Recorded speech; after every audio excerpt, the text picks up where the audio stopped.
Morning, peoples. Are you ready? Here we go. Shout out time. Here's a shout out just for you. You support me, so I support you. Oh, sorry. I would usually bob my head, but my head is hurting today, and I'm feeling a little lightheaded, so I apologize. Today's shout out is for Derek's Journey. Derek's fairly new to our channel, and we're fairly new to his. According to the description, he started his weight loss journey in 2020, and that is also when he started his YouTube channel to kind of track his journey, share his progress, and connect with other people. Oddly enough, it's kind of funny, Joe and I kind of also started our weight loss journey in 2020, not on purpose. Was not what we were thinking about doing, but did end up losing a little bit of weight that year, and we're hoping to lose a little bit more this year. Anyway, if you're into fitness challenges or looking into changing your lifestyle, getting into shape, check Derek out, like, share, comment, and I'm rambling, I apologize. Have a good day. Okay, Mr. Joe, tell us something interesting. Well, I was doing a little research, and there was a company that was known as the Western Lot Town Company. And as I was doing my research in South Dakota, I noticed that this company was instrumental in setting up several of the towns I've been researching. And as it was going through the history, it started giving me a couple of roads backwards, dealing with how towns were originally formed, where they were formed. And so I decided to see how far back I could go. And the interesting part of it is, well, just like South Dakota, there's the west side and the east side. The east side got a heck of a head start because, well, they were able to, set up towns, set up railroads, grow crops. The eastern side of the state is a lot more active and actually a lot older than the western half. The western half, for its historical preference, was considered part of the Great Sioux Nation. The large portion of it is now made up primarily of reservations, and the main emphasis there was around the Black Hills. Sometime I'll do a video on that little snafu and how it's still going on to this day historically. But as things went along, these town companies would come along and they would look at the idea of, say, you look at Sulphur. Okay? Sulphur at its heyday had buildings on both sides of the main street. You had an office that would send people out looking for lots, and they would say, okay, this 160 acres over here is yours. For $1.50 an acre, you could spend 5 years to try to make it your own, and at the end of 5 years, you'd go back to meet the same fellow. He would sign off your deed, and congratulations, you have 160 acres of property. And in the early days, before the railroads came to western South Dakota, this is how a lot of places would develop. A lot of these places were set up off of trails. They called them highways, which is probably the furthest from the truth, because some of these at most were a dirt road, and then you'd have to wait for the creek to get out of flood stage. All right, continue. Okay, but as technological advances continued, these trails were used by the Native Americans going north to south. Some of these places had trails and routes going all the way down to Cheyenne, Wyoming, out to Fort Laramie, all the way down to Fort Robinson. And so a lot of these places, as soon as they started opening up the lands, that's when a lot of these homesteads started coming into play. Now, the primary number that a lot of these places like to work with was known as 160 acres, but it actually also dated back to the year of 1862. Now, for those of you who also know history, this was near the beginning of the beginning of the Civil War. Now, there were a couple different plans that the government had as far as carving up pieces of the western part of the United States, or would be the western part of the United States. Some of the groups wanted to expand in that direction because the eastern part of the United States was so crowded. They had horrible overpopulations in places like New York. They had huge amounts of populations in places like Boston, all up and down the East Coast. And so their idea was, well, we can get immigrants, we could get minorities, we could get poor people, offer them their own places to settle out here, and it'll be improvement for them. There was a little ulterior motive for the Northerners.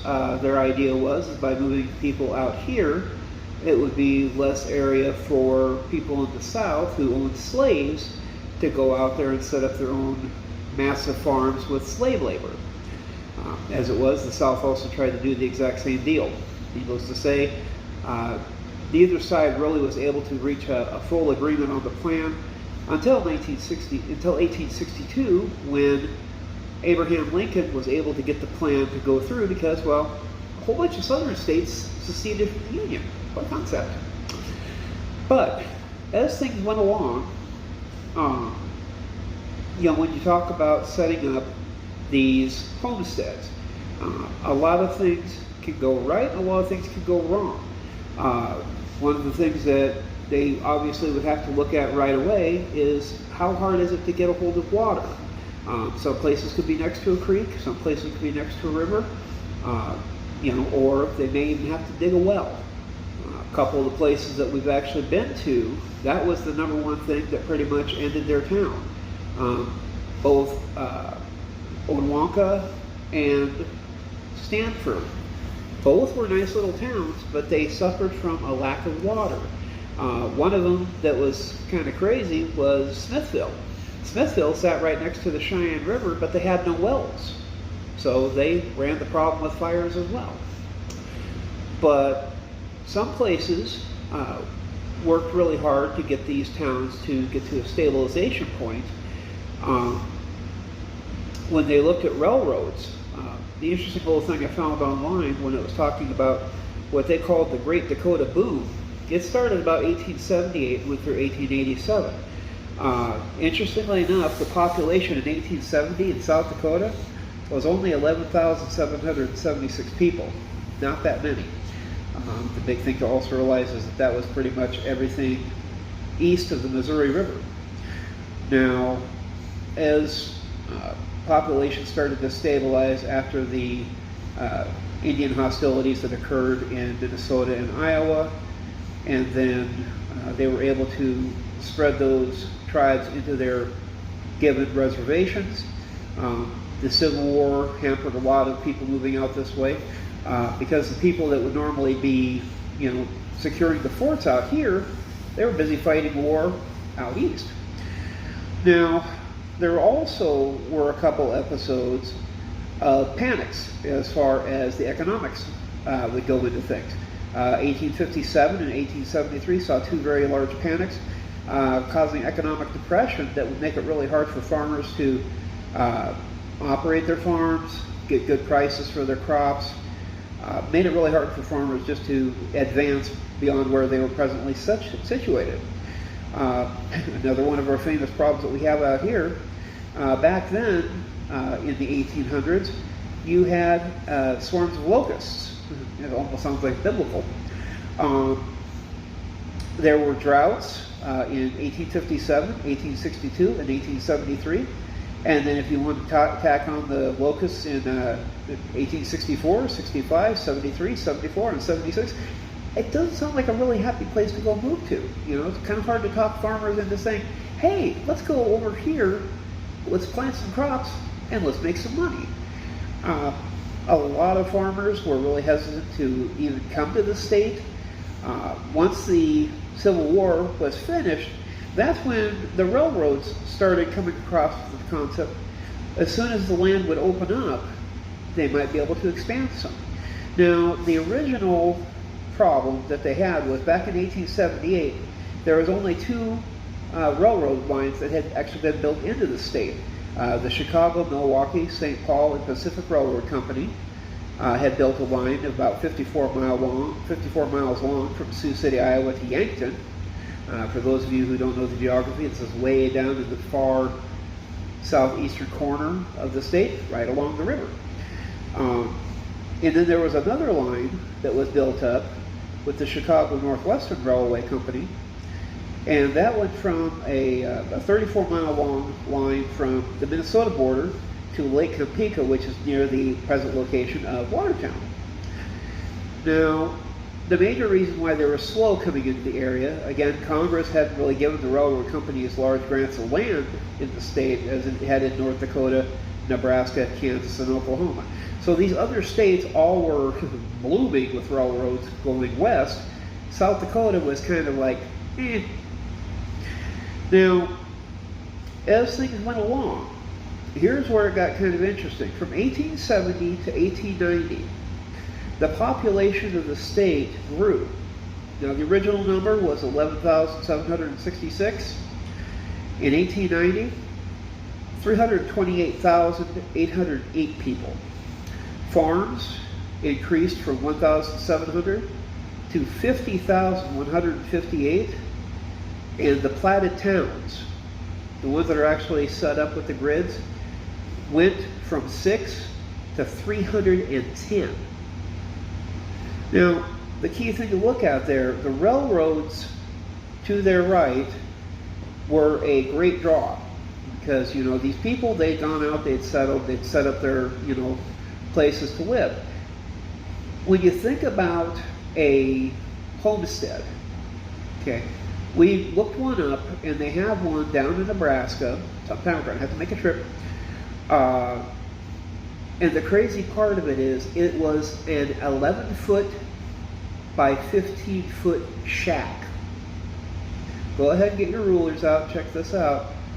And it held 13 people. Wow.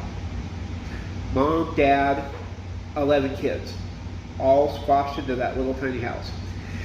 Surprisingly enough, it's actually still standing. Don't ask me how. But the big thing there was that where they were setting up these towns, if the railroad had the access to those locations, the people living in those, you know, homestead shacks are like, we have access to the outside world. We can get supplies to build things with.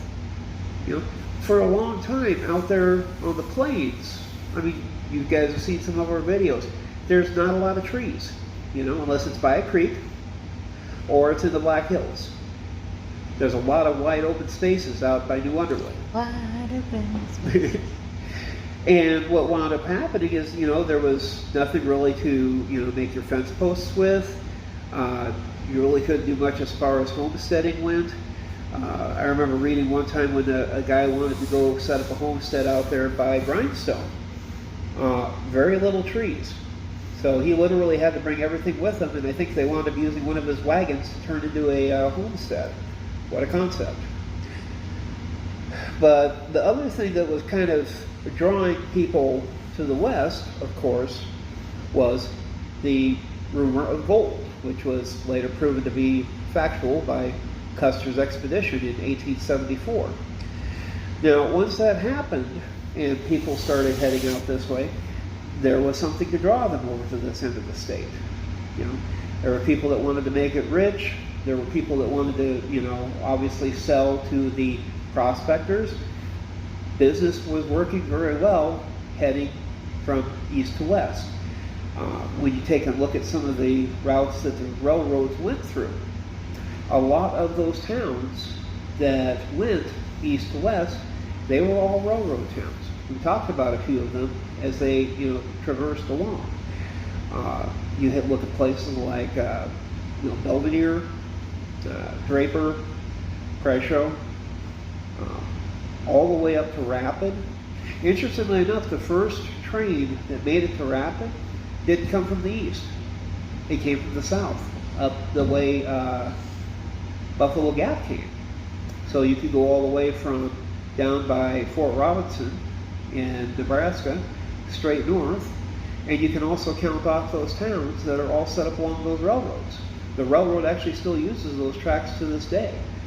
Towns like Oral, Buffalo Gap, Fairburn, Hermosa. There used to be two little towns. One was called War Bonnet, and another one was called Ajax. Both of those are no longer in existence, but each of those towns served its own purpose for that railroad, because back then they had the old-fashioned coal-fired engines, and so they'd have to stop for water, they'd have to stop to get sand, they'd have to stop and get extra supplies, sometimes add passengers. Interestingly enough, I read one place that they actually had passenger service out of Rapid going east up into the late 1950s. But as these towns went along, this is where it got kind of interesting. Remember the Western Lot Company I was talking about? This was actually a business prospect that one of the railroad companies put into play on their own action. When they talk about towns plotted by the railroads going east to west, starting back in 1878, there were 7 towns set up, and then there was 2 that were set up away from railroads and were never on the railroad. So in 1 year, 9 towns were platted. By the end of 1889, and they had the records through the South Dakota Register of Deeds, 227 towns were platted along rail lines. That's all over South Dakota. Now, there was 58 that were nowhere near the lines. Interestingly enough, they said the big factor for a lot of these little towns came down to the factor of about 10 miles. Because if you were within 10 miles of the railroad, a lot of the people in those small towns were just like, we're this close to the railroad, let's just move by the railroad. They closed down the small town, moved to 10 miles, reset up in the new location. They were good with it. If they were beyond the 10-mile line and they were already set up good and stable, they probably just stayed where they were. They were happy. They made the adjustments. And surprisingly enough, of course, eventually the invention of the automobile and the railroads basically gave people a secondary option. If they wanted to go, down to visit the railroad or go and get their stuff off the locomotives, off the boxcars, they could. Say you've got a dresser coming in, you load it in the back of the car, you bounce down the dirt roads, you're at your house. There's a lot of different ways people would do that. Now, as these towns grew, there were other aspects that would make some of the town lives more impressive than living out in the country. Don't get me wrong, some people love to live out away from other people. That's perfectly normal. My daughter likes to call them vampires, but that's beside the point. When you look at some of these towns, when they were looking at South Dakota and they were looking at some of these counties, a lot of these counties wanted to basically prove that they could make an existence of it. Take a good example, Stoneville. Stoneville is at the intersection of 3 major back roads there. In its heyday, it had a post office, it had a school, it had several houses, it looked like it had a couple businesses. Sadly, when the people that are in control of the county came down to the decision of it, they decided that it wasn't cost effective to keep the school running, which is kind of understandable. I mean, if you've got a school with only 14 kids and the next nearest school, even though it's 15 miles away, has 47, it economically might be easier just to bus those kids an hour down the road and then an hour back, instead of having, a whole other principal, maybe 2 teachers, a nurse there handy. There were considerations that they had to make on some of these schools. And to that turn, some of these towns just didn't thrive that way. One of the places that we looked at on our maps no longer exists, and it was a little town called Cooper. In its heyday, had a general store, had a school, had several houses, and I mean it was important enough that they named it after an attorney here in Rapid City. Sadly, again, once the school closed and the general store, the person that ran it decided to move to another town, Cooper, it went the way of the dodo. There isn't even remnants left. I did read that somewhere there is a cemetery, and we're still trying to find that somewhere. But as far as some of these other towns go, there's kind of a fine line on what's going to keep a town thriving versus what is going to cause a town to die off. You look at a town like New Underwood. New Underwood has a high school, it has a post office, it has several businesses, it has a gas station. There are jobs there, but one of the things that primarily keeps New Underwood thriving is that it can find employment out here in Rapid. I know several people that actually live in New Underwood, and it's a 10-mile drive. For some of you folks for some of you folks out there over in California, or hi Jared, who want to drive for 2.5 hours to and from work, some people aren't thrilled with that concept. Not in the winter. No. That's the other thing, is out here, winter can be quite a creative time. But the big thing to look at there is that there are places that you started getting basically what you call consolidation. Out in Hackett County, another large county, lots of wide open space, not a lot for towns. Its county seat is a town called Phillip. Close to Phillip, there are a scattering of smaller, once were towns. Otwama was one of them. There was another one called Billsburg. It's no longer in existence. They had, maybe 7 or 8 smaller locations, but they never thrived.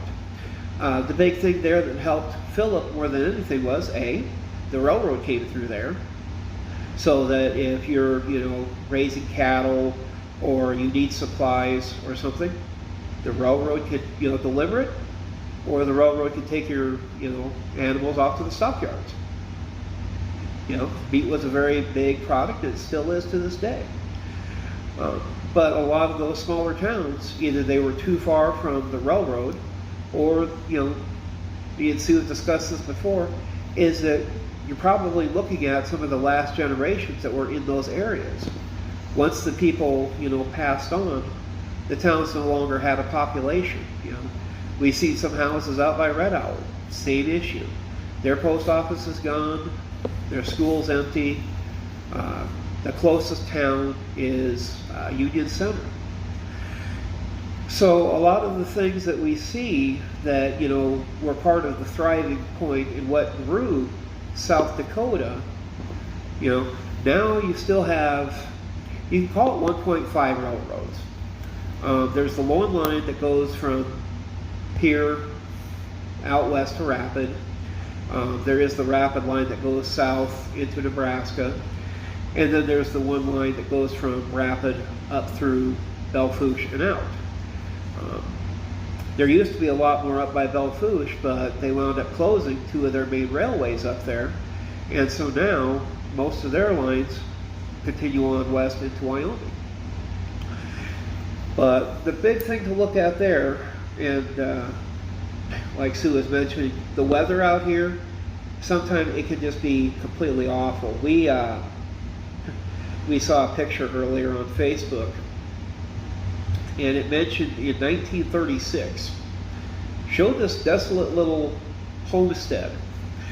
A couple weeks prior, 60 below zero at this house. Yeah, not a typo.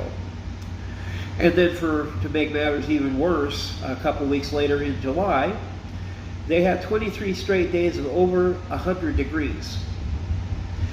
To the record, some of those records still stand to this day. It was one of those years that, crops failed, animals suffered. You either had to be really hardy or really foolish to hang around as long as some of these people did. The irony of it was that at the time, our president was actually cutting through South Dakota and got to see some of this stuff firsthand, and started making some efforts through Congress to try to both help people that wanted to stick it out, but also take care of the people that could stick it out. One of the instances that they had up north in Perkins County, for example, they had to go back in, buy out all of these plots, because the people just, it was in the middle of a drought. They couldn't get anything to grow. People all moved back east. They're like, you can do whatever you want to with the land. So the government actually went back. They had to plow under the crops because they weren't growing, they weren't doing anything, and reestablish grasslands.